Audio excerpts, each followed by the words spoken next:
देखिए आज पढ़ेंगे अपन class 12th arts subject geography book second है चैप्टर 5 और वीडियो 4 आएगा अपने पास। ठीक है, इसके बाद हमारा जो टॉपिक रहेगा वो रहेगा जनसंख्या वृद्धि के प्रभाव, यानी भारत में जनसंख्या जो बढ़ रही है उसके क्या प्रभाव पड़ रहे हैं, उनकी क्या विचारधारा है। जनसंख्या बढ़ने से हमारे पास कौन सी समस्या उत्पन्न हो सकती है, किस प्रकार की विचारधारा बढ़ रही है। एक बार अपन जनसंख्या के आंकड़े देखें तो आंकड़े किस प्रकार से बढ़ रहे हैं वो हमें पता चल जाएगा। तो हमारा जो पर्सन है इसका मतलब ही हो गया कि भारत में जो जनसंख्या बढ़ रही है, बढ़ने से हमारे को उनके क्या प्रभाव पड़ रहे हैं और वो किस प्रकार से बढ़ रही है। ठीक है, तो देखिए पहला पॉइंट बनता है अपने पास, जनसंख्या वृद्धि हो रही है वो तीव्र गति से बढ़ रही है। कैसे बढ़ रही है अपने पास? तीव्र गति से बढ़ रही है, जिसके अपन आंकड़े देखें तो आंकड़े हमारे इस प्रकार दिखाई देते हैं। देखिए हमारी जो जनसंख्या बढ़ रही है वो बहुत तेज़ी से बढ़ रही है और बढ़ने के कारण हमारी स्थिति देखिए अपने पास 1901 के अंदर हमारे पास जनसंख्या थी 23.8 करोड़ जनसंख्या थी। तो 1901 का जो समय था कौन सा समय था, किस काल से नाम जानते हैं उसको, समय को मंद वृद्धि काल के नाम से जानते हैं। जनसंख्या बढ़ रही तो थी लेकिन उतनी ही महामारी द्वारा कम भी हो जाती थी।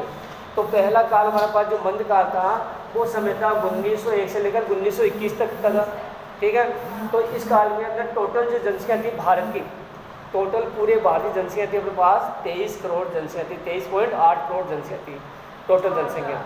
उसके बाद में 10 साल बाद जनगणना हुई इसके, तो 10 साल बाद जनगणना हुई कब हुई? 1991 में। कब हुई? 91 जनसंख्या हुई। 91 जनसंख्या बढ़ी हमारे पास हुई 84.64 करोड़। कितनी हो गई? 84, यानी ट्रिपल हो गई इसकी। कितनी हो गई हमारे पास?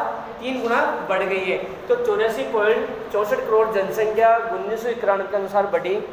उसके बाद देखते हैं 2001 में, देखते हैं 2000 में जनसंख्या 102.8 करोड़ बढ़ गई और 2011 के अंदर जनसंख्या 121.01 करोड़ हो गई है।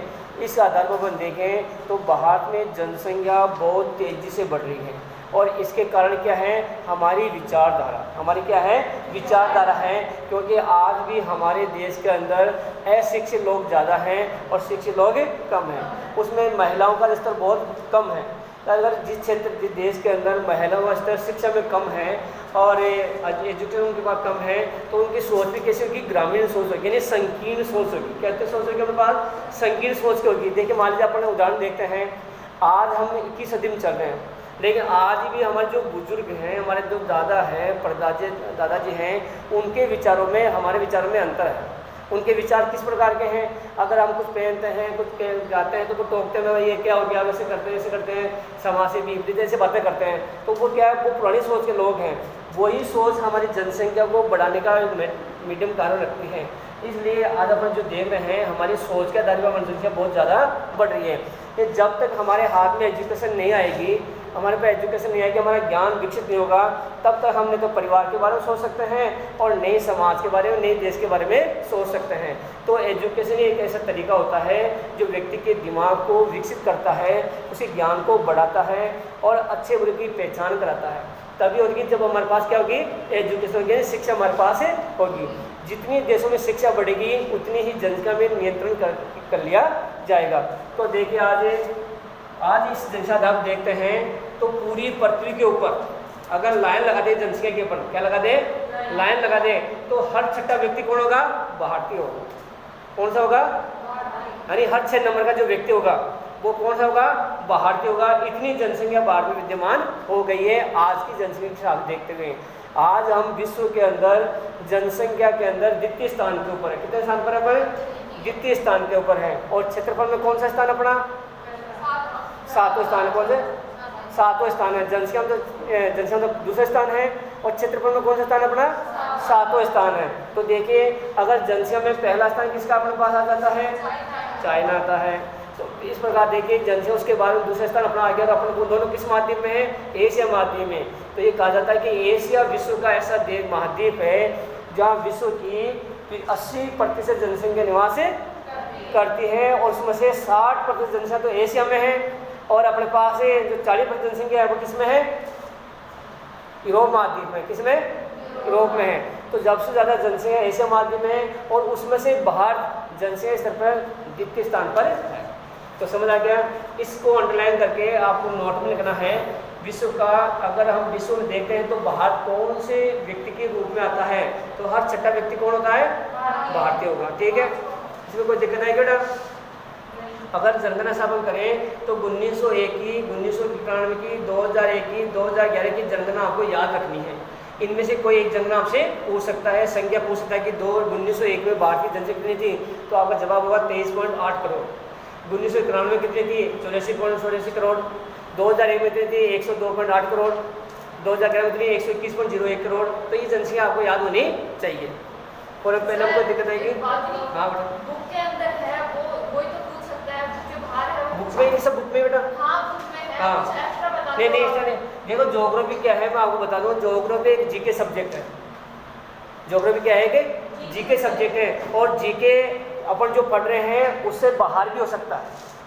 अपने पृथ्वी पर पढ़ रहे हैं, अब पूरी है नहीं, पूरी पृथ्वी पर पढ़ रहे तो इसमें है नहीं, कुछ बातें पृथ्वी से अलग भी हैं तो वो अपने पूछी जा सकती हैं। तो ज्योग्राफी एक जीके सब्जेक्ट है, उसमें कुछ भी पूछा जा सकता है। इसलिए हमें जब पढ़ रहे हैं अपन, आप जब पढ़ रहे हैं मुझसे, उस समय आपके दिमाग जो प्रश्न आते हैं वो मुझसे पूछिए आप, ताकि मैं उन प्रश्नों का दिमाग आपके हटा सकूं। और आप जब जितने प्रश्न आप पूछोगे उतने ज़्यादा दिमाग में प्रश्न आपके आएंगे, जब तक नहीं पूछे तब कोई दिमाग में नहीं आएगा। इसलिए ज्योग्राफी में आपसे कुछ भी प्रश्न पूछा जा सकता है। ठीक है, अगला देखिए अपने पास शिक्षा का स्तर। भारत में जो शिक्षा स्तर है वो बहुत ही कम है, सबसे कम शिक्षा का स्तर है, क्योंकि आज भी हमारे पास भारत के अंदर 27% लोग अनपढ़ श्रेणी में आते हैं। किस श्रेणी में आते हैं, अनपढ़ श्रेणी में, असाक्षर। किस में आते हैं, असाक्षर आते हैं। तो बताओ साक्षर किसे कहते हैं,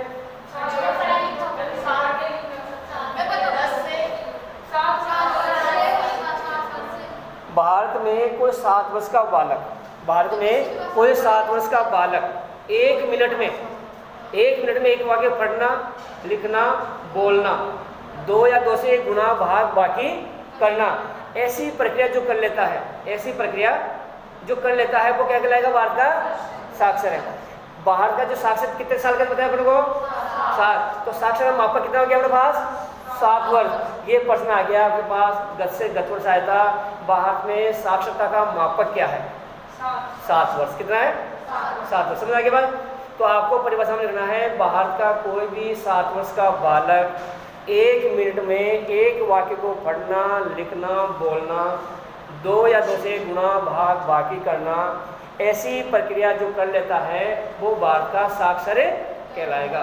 इनके समूह को साक्षरता कहते हैं। ठीक है, तो भारत की जो साक्षरता है वो विश्व में सबसे कम है। आज भी हमारे इतनी स्थिति होगी, आज हमारे पास 73% लोगों की साक्षर है, तो बाकी 27% लोग क्या है, अभी भी शील पे है, मतलब अनपढ़ है। सर पहले तो दूसरी लैंग्वेज जैसे परिभाषा थी इसकी, हाँ। 7 वर्ष से अधिक कोई भी बालक बड़ा कोई भी भाषा समझ, एक भाषा समझ या लिख बोल सकता है, उसे साक्षर माना। हाँ, ये लिख सकते हो, दिक्कत नहीं। उसमें से अपनी मुझे भाषा में नहीं पूरी बातें आ जाएगी, मैथमेटिक्स आ जाएगी, गणित आ जाएगी, थ्योरी भी आ जाएगी, पढ़ने में कितने समय लेता है पढ़ने के अंदर, वो समय अपन डाल सकते हैं। ठीक है, अगला देखिए 2011 की जनगणना की अपन ने, तो हमारे भारत में जो साक्षरता कितनी की है, 73.0%। पूरे भारत की साक्षरता लिखी हुई है अपने पास 73.0% साक्षरता लिखी हुई है। यहाँ पर जो 73% लिखी हुई है वो शायद आंकड़े में गलत हो सकती है, यहाँ 74.04% आनी चाहिए मेरे हिसाब से, लेकिन आपकी किताब में लिखा हुआ है तो आप इसका यूज कर सकते हैं। 73.0% साक्षरता भारत की वर्तमान में है 2011 के अनुसार। आपको 2011 के अनुसार ही लिखना है, भले वो साक्षरता अभी बढ़ गई हो कम हो गई हो, हमारे पास जो आंकड़ा वही अपने को लिखना है। ठीक है, तो 2011 की जनगणना अनुसार ये आपका प्रैक्टिकल क्वेश्चन भी रहेगा। 2011 से भारत की साक्षरता कितनी है, तो आपको लिखना है 73.0% बताना है। कितने असाक्षर हैं, तो कितना बताना है, स्तर कौन सा है, सबसे कम। भारत स्तर कौन सा है, सबसे कम स्तर है अपने भारत का। तो देखिए, और उसमें भी क्या है, पुरुषों की अपेक्षा महिलाओं के साथ और भी कम है। यानी पुरुष तो कुछ पढ़े लिखे हैं, लेकिन महिला और भी ज़्यादा अनपढ़ पाई जाती है। कहाँ पर, भारत में। तो दोनों को दिक्कत पॉइंट में, पहला पॉइंट अपने पास हो गया, जनसंख्या वृद्धि 3 और गति से बढ़ रही थी। शिक्षा स्तर किस प्रकार का है, बिल्कुल कम है, 27% लोग अभी भी अनपढ़ हैं। 2011 में 73.0% साक्षरता है, और में महिलाओं की स्थिति काफ़ी कमजोर है।